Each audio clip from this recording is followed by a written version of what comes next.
আমাদের বিএনপি খেলাটাই সবথেকে বেশি পাচ্ছি এবং দিন মজুর আমরা এখান থেকে রিক্সাওয়ালা ভ্যানালা যে ভাইয়েরা যাচ্ছে ম্যাক্সিমামে আমাদের কাছে জিজ্ঞেস করতেছে আপা আমাদের ভোটার আইডি কার্ডের স্লিপটা দেন, আমরা বিএনপিকে ভোট দেবো, বারবার তারা এটাই বলতেছে। ফুল ভোটে পাশ করবে এবং আমিনুল ভাইকে শ্রমিক মজুর থেকে শুরু করে সবাই অনেক ভালোবাসে এবং প্রত্যেকে তার জন্য দোয়া করতেছে এবং বলতেছে আমরা আমিনুল হককে ভোট দিব এবং সে একজন ভালো মানুষ।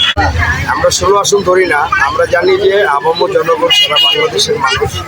তারেক রহমানের পরে আমিনুল হক নামের একটা পরিচিত মুখ, তিনি সারা বাংলাদেশে আমাদের এই গণতন্ত্রকে রক্ষা করার জন্য এবং রাজপথে যেভাবে সাহসিকতার পরিচয় দিয়েছেন।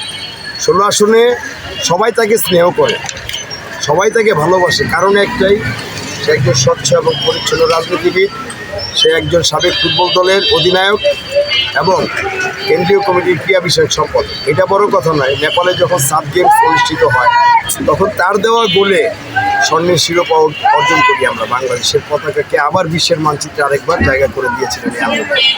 তো আজকে 16 আসনের মানুষ আত্মবিশ্বাস এবং স্নেহের দৃষ্টিকোণ থেকে আমিনুল হককে বিপুল ভোটে ধানের শীষে ভোট দিয়ে জয়যুক্ত করে ইনশাল্লাহ পার্লামেন্টে বসাবে এবং আমরা তাকে ক্রীড়ামন্ত্রী হিসাবে দেখব। এইভাবে মানুষের খেদমতে সাধারণ আবহাওয়া জনগণ, বস্তিবাসী, ক্যাম্পবাসীর দুঃখ দুর্দশায় যেভাবে উনি পাশে দাঁড়িয়েছেন, ইনশাল্লাহ এমপি হওয়ার আগেই উনি এত কিছু করেছেন সাধারণ মানুষের জন্য।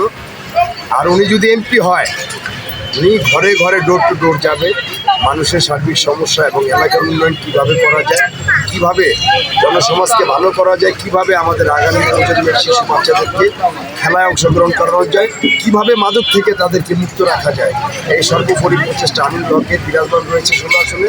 আমরা আমিনুল ভাইকে ভালোবাসি, ধানের শীষের পক্ষ থেকে তাকে ভোট দিয়ে আমরা এই এলাকার ভোটার। হ্যাঁ, আমিনুল ভাই সে ভালো লোক, সে আমাদের গরিবের পাশে সে দাঁড়ায়, সব কিছুতে তারা আমরা পাবো।